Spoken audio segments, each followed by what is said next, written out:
নমস্কাৰ এই মুহূৰ্তত লৈ আহিছো এটি ৰাজনীতিৰ খবৰ ধুবুৰীত বিজেপিৰ কাৰ্যনিৰ্বাহক সমিতিৰ নিৰ্বাচনী কুচকাৱাজ আৰম্ভ ধুবুৰীৰ গৌৰীপুৰত অনুষ্ঠিত কাৰ্যনিৰ্বাহক সমিতিৰ সভা অনুষ্ঠিত হয় সভাত সভাপতিত্ব কৰে ডক্টৰ দেৱময় সান্যালে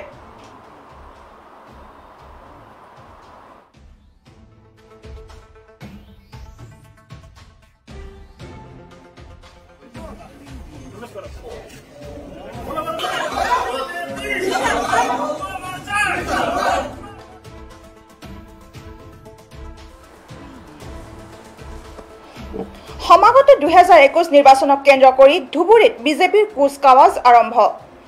ধুবুৰী গৌৰীপুৰত অৱস্থিত প্ৰতিমা পাণ্ডে বৰুৱা সাংস্কৃতিক কেন্দ্ৰত অনুষ্ঠিত হয় বিজেপিৰ কাৰ্যনিৰ্বাহক তথা সাংগঠনিক সভা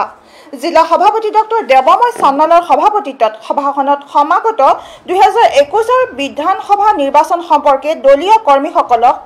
অধিক সজাগ হ'বলৈ বহুকেইজন বক্তাই ভাষ্য প্ৰদান কৰে বিশেষকৈ ধুবুৰী মহকুমাৰ অন্তৰ্গত ধুবুৰী সদৰ সমষ্টি গৌৰীপুৰ আৰু গোলকগঞ্জ সমষ্টিৰ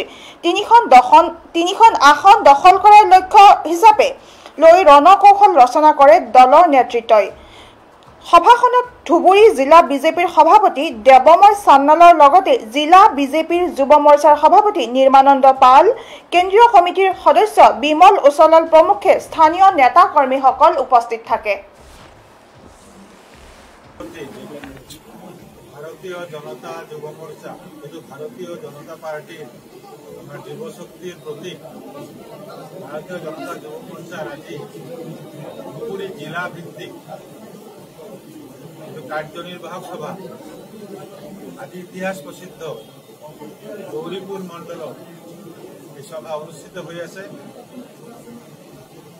আমি জানো ভারতীয় জনতা যুব মোর্চা যেতিয়া জনতা দলৰ সৰকাৰ আছিল 1978 চনত ভাৰতীয় জনতা পাৰ্টি হওয়াৰ আগত 2 বছৰ আগত যেতিয়া কলৰাজজি মিশ্ৰৰ সভাপতিত্বত ৰাষ্ট্ৰীয় সভাপতি হিসাবে প্ৰথম আত্মপ্ৰকাশ কৰে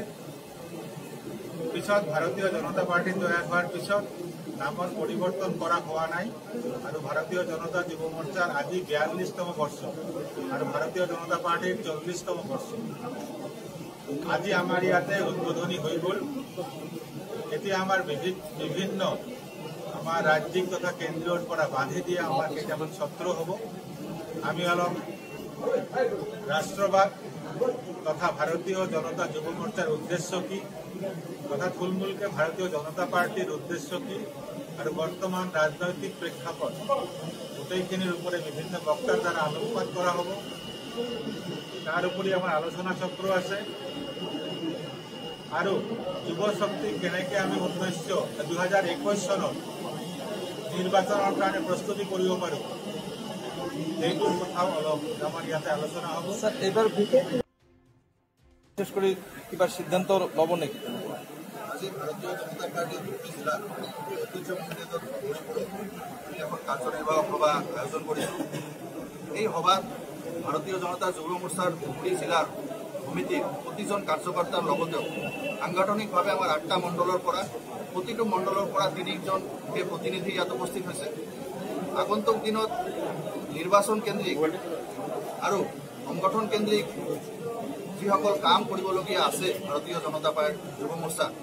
আমাৰ ভাৰতীয় জনতা পাৰ্টিৰ ফালৰ পৰা ৰাজ্যিক আৰু জিলাৰ জ্যেষ্ঠজন আমাক মাৰ্গদৰ্শন কৰিব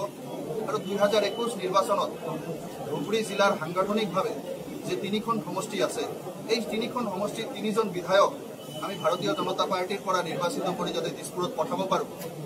সেই বিষয়ে তেখেতসকলৰ মাৰ্গদৰ্শনে আগন্তুক দিনত ভাৰতীয় জনতা যুৱ মোৰ্চাৰ প্ৰতিজন কাৰ্যকৰ্তাই জিলাৰ চুকে কোণে কেনেকৈ কাম কৰিব তাৰ ৰণকৌশল ইয়াত প্ৰস্তুত কৰা হ'ব ইয়াৰ উপৰিও ভাৰতীয় জনতা যুৱ মোৰ্চাৰ বিভিন্ন সাংগঠনিক কাম আগন্তুক দিনত কেনেকৈ হ'ব ইয়াৰো ৰণকৌশল ইয়াতে প্ৰস্তুত কৰা হ'ব বিশেষ কৰে কিবা সিদ্ধান্ত লব নাকি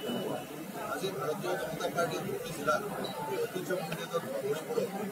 এখন কাৰ্যনিৰ্বাহক